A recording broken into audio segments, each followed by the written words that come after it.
Hey everybody, RetroPie guy here. Today we're going to do a gameplay demo and full review of this brand new PowKiddy Blackhawk X21 handheld game console. So for this video today, we're going to start by doing an unboxing video where we'll open this up, go through what it contains, and then we'll go in, we'll do a brief gameplay demo, and then we'll come back here and we'll talk about what we liked and what we didn't like about this particular handheld device.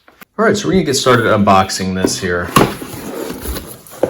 So here we have our X21 handheld console. We'll set that aside just to get started here, and we'll open up the rest of this. So let's see what's included. Looks like here we've got a pair of headsets here, an old school VGA cable. Where's that connect on here? I guess it goes in through the headphone jack. I don't see anywhere else where this would plug in. Alright. We've got our charging cable here and our manual. Alright, so let's put these aside and let's jump into this handheld console here. Alright, so let's take a closer look at the console itself. It's got a nice feel to it, except for this is kind of odd that your buttons would be right above an analog stick, because getting in here you would without question definitely hit this. So that's kind of a weird layout, just looking at that from a gameplay standpoint. Typically you would have these in line too, not askew like this with the one up, one down. That's kind of a off-center sort of feel. Just going off of first impressions here. Let's see. So we've got our start select, our plus and minus here, which must be our volume. Let's see here. We've got all of our ports at the top. Looks like 2 USB ports. Our power supply here, micro SD, on and off. Oh, there's the labels there on the backside. Let's see.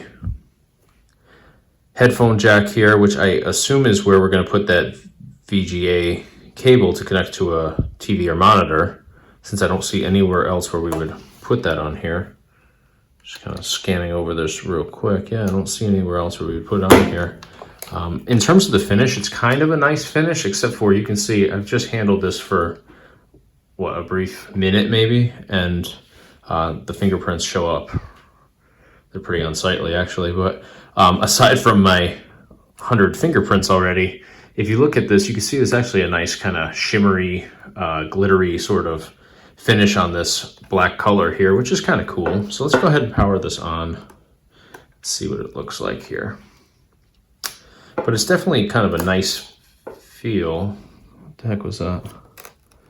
Okay, so as I'm twisting this just to kind of evaluate whether I think it's cheap plastic, it just like popped out of the, look at that screen there. I know that's just the, I think that's just the glass protector here. Yeah, the screen's behind that. But that's not a great start to a review video, is it? I mean, I'm not Hulk Hogan here by any means, and I'm just kind of feeling this out, and it pops right out like that. Not a good start. I'm sure some glue would secure that.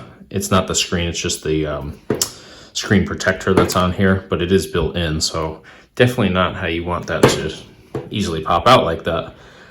So this is going to be our setup here. I'm going to just demo some of this stuff here. We have movie, music, ebook, tool. So it's kind of like a tablet built into a handheld game console. So let me just go into movies and see if there's anything loaded here. Looks like just a test video. Let's see what that looks like in terms of picture quality. Play from Breakpoint. Sure. It kind of has the video look of a bootleg movie film. Not how I get out of here. Guess those buttons. You know, if you go on and you get like a pirated copy of like somebody filming a film from the back row of a movie theater, it's kind of that picture quality. So let's jump in here. Let's do name. Let's see what the game list looks like. Okay, so it's a no thrills sort of game list here. No art, videos, nothing like that. Some of these are capitalized, some of them are not. My OCD is going crazy with that. Let's see if we can jump ahead. So there seems to be no function here to jump ahead through this game list. You just have to navigate like this. I'm not even seeing any titles here that I want to play.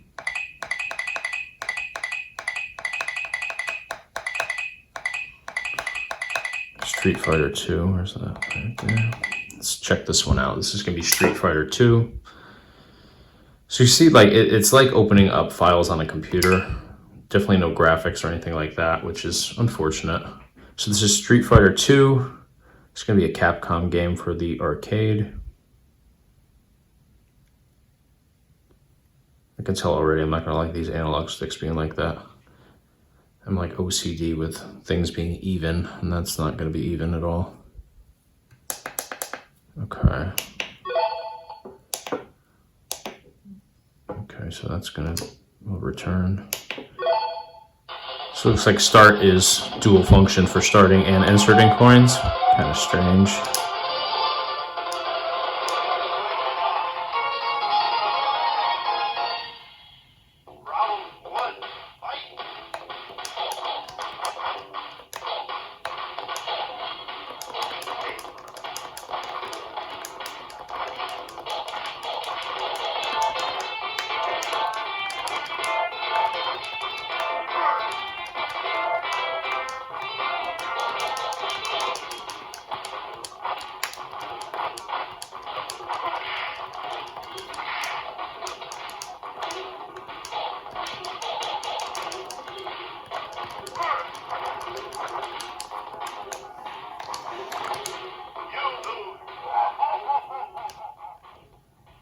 So besides getting my butt kicked here, I'm not sure that I can't tell if there's a delay on this or I'm just awful.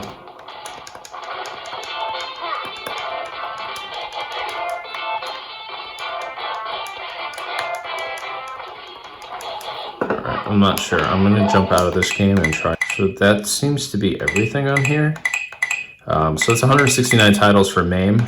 I'm not convinced that every one of these titles is actually a MAME title, but let me jump into another collection here just to verify whether they're all over the map or not. Let's go down to this one that has Sonic. It says MD, so I'm assuming that's Mega Drive. And it looks like every file on here for the most part is Nintendo, which is strange. Judging by this over here, it looks like a much larger selection.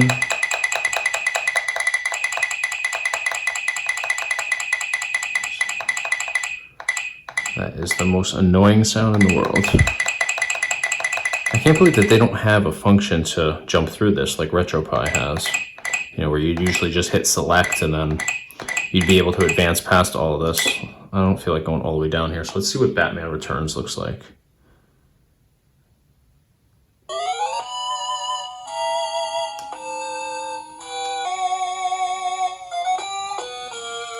So licensed by Nintendo, so it's clearly not a Sega Mega Drive game.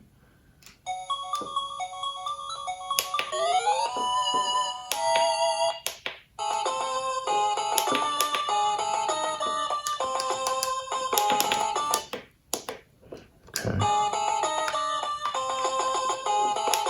Guess we can't bypass this. Okay, that bypassed it up there.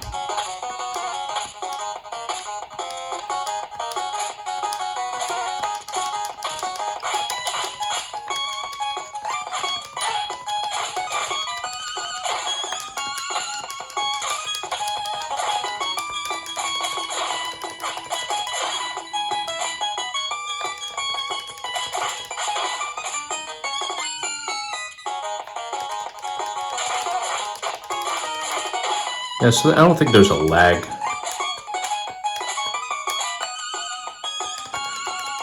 Not a bad one if there is a slight one. There might be a slight lag here.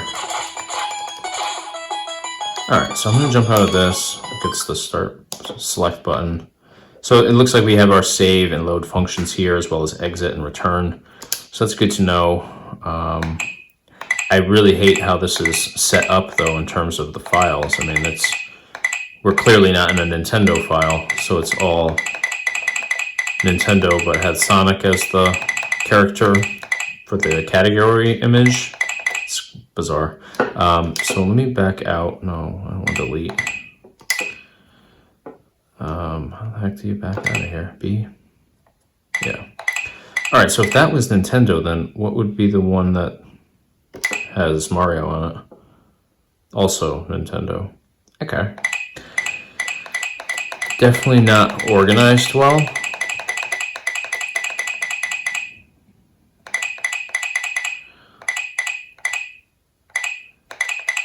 If you ever want to play like Sonic, or even see if Sonic's on here, I mean, you could be here for, I feel like an hour just getting down there.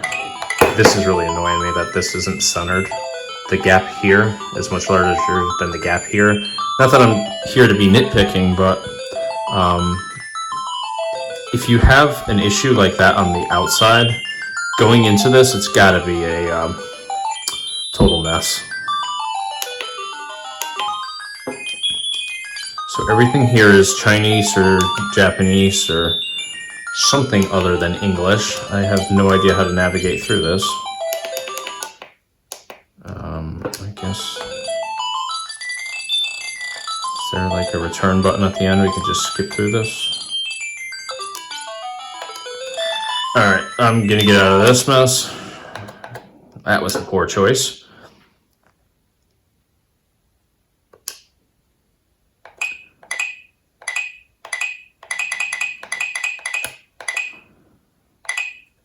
I'm like so close to just closing down this video and saying that we're all wasting our time here.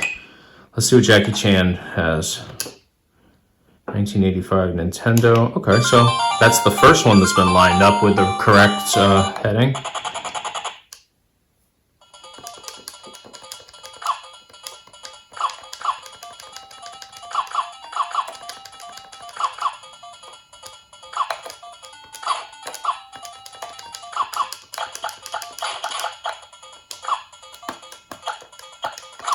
These buttons are a little bit sticky up here.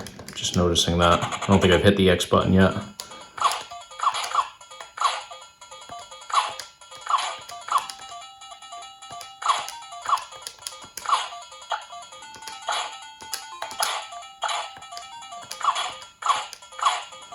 All right, let's jump out of this.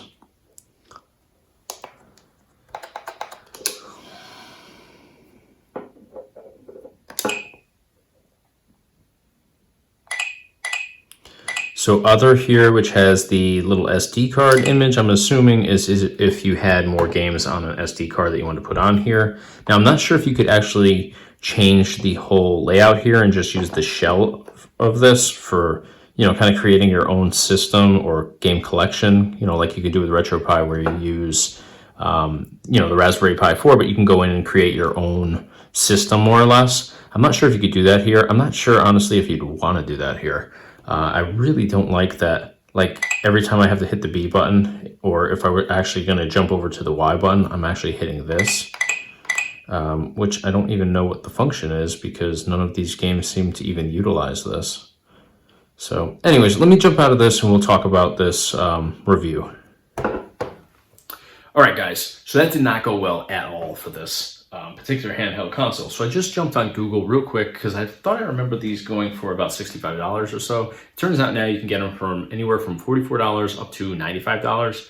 And I think the price difference would depend on where you get it from, obviously. If you're getting it from China, which would be direct, it's going to take a lot longer, and therefore you're going to get closer to that wholesale price, versus if you purchase from somebody in the United States, maybe on eBay, something like that, then you're going to pay that higher price. You're going to get it much quicker, though. So all that being said, I don't think it matters, because if you take anything away from this video at all, it's going to be that you should never, ever, ever purchase this product. It's crap. It's so bad. I mean, when I first saw it, I was really excited for it. I really was. Like, I got a whole bunch of different handheld consoles from PowKiddy to demo and review on here, and everything so far has been pretty promising. The RGB10 is really an amazing handheld console. It's actually one of the best out there, if not the best out there. So the fact that we have a company making the absolute best handheld console on the market and now the absolute worst handheld console on the market is very strange. They obviously fell short here in a big way. So just going into this, if you saw this on a website, like a stock photo of this, and it looked, you know, you just looked at it quickly, you would think that for $44 to $95, doesn't matter which price, either price is a great deal. I mean, what's the worst that could happen with something like this? All right, the worst that could happen is you're shooting a review here for everybody on YouTube, and you just grab it in your hands, and you're trying to get a feel for it, and you pop the freaking screen out. Like, look right here. You see that? See the screen is just like literally popped out there? All right, calm down. Yeah, I mean, it's not the screen, it's the plastic piece that protects the screen, but if it protects it like that, I don't know. It's not going to hold up, I'll tell you that much. So beyond that, now if you actually look at this and start getting a feel for the layout, you find out that the layout is just a mess. So you have 2 analog sticks here. You have one down low, one up high. It doesn't make any sense at all. If you were going to play something with dual analog sticks, you don't want to play askew like that. You'd want them to be level, like every mainstream console and controller out there has it. There's none that I can think of where it's like playing like this. They would be level every time.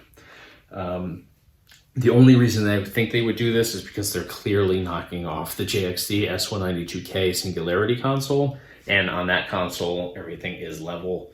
And I believe the D-pad is up here and then the buttons, so everything lines up the way it's supposed to. So they probably just did that so it doesn't look like they're, you know, ripping it off. But don't worry, JXD, they didn't rip anything off. Nobody's going to buy this over the JXD S192K. So beyond that, the buttons did start to stick a little bit and bind up on me at the end of the gameplay demo there, which was all of like 2 or 3 minutes. So that's not a good sign either. D-pad seems fine, though I didn't use it in any of the games. Usually I pick games that you would be using a little bit of each option on here in terms of controls, because not every game is going to use every single button on here. But that being said, the game collection is so hard to navigate that I just kind of called it quits and went with titles that I recognized. So in the main collection here, there were like no games until I got down to the S's that really jumped off at me. I mean, I think Hook was on there, so that's a popular one. But the fact that we got down to Street Fighter 2 before anything was like really like, let's check out this one, that's a problem because the main collection is just massive. I mean, I think that's one of the top collections that everybody wants to get onto. So the other issue is that we have Sonic here, right? With MD abbreviated, which would make me think that it's Sega Mega Drive, but there was all Nintendo games on there. So it's just a mess. And then I would have liked to actually jump down to the S's to see if Sonic's even on there, since he's on the collection cover there, but I don't have 2 hours to manually drop down from every title because there's no jump to option on here. When you hit select, nothing happens. You know, on RetroPie, if you go to your all list, you can drop down with the select and then, you know, jump to whichever letter, you know, your title that you're looking for starts with. Saves you a ton of time. Not an option on here. So we did jump into the movie just to get an idea of what the video quality looks like. I think I nailed it when I said that it looks like the quality you would get if you were watching a bootleg movie that was filmed inside of a movie theater. It resembles that. There is a camera on here. I'm actually just noticing filming this video right now. I don't see a camera option anywhere on here. Maybe it's in tools. Let's see if it's in tools. It's gotta be. Yeah, it is. Let's see what the quality looks like here. Oh, it's nice. There you go. You can see me in here. If I shot this video like this, you'd all run away. It's bad. Anyways, I'm not gonna waste any more time with this. I wouldn't buy this unless it was like 99 cents, and even then I don't have any hope that it would hold up. So I really don't like to talk bad about any companies or products if I can avoid it. But I just can't avoid it here. And I like PowKiddy, I really do. So, I mean, the only thing I liked on here was the finish, which they went and ruined by, look how grimy that looks. And I just have been handling this for like 15 minutes total. And I washed my hands before this video, so it's not that I mean, if you were on a train or something and somebody was playing this and they sat down next to you and it looked like that, you'd be like, what the hell? Did they just come out of eating chicken wings or something and not wipe their hands off? Like, it looks so bad. It really does. All right, so that's gonna do it for this video. I'm not gonna waste any more of your time or my time on this terrible product. I'm not going to be putting a link in the description below like I usually do, where you can go and click that link directly to purchase this. I'm not gonna help you waste your money, so we're not gonna do that today. That being said, if you found this video helpful, which I hope you did, because I just saved you a bunch of money on this, you're not gonna go waste now by purchasing this terrible product. Give us a thumbs up here on this video. Please subscribe to our YouTube channel. We do a whole bunch of different reviews, tutorials, and gameplay demos. Everything is 100 times better than this video right here, because we usually have really great products, really great game collection cards, really great tutorials. This just doesn't happen to be one of them today. So hopefully at least I amused you a little bit with this terrible gameplay demo and review. But of course, check us out online on our website, www.retropieguy.com. Thanks for watching today.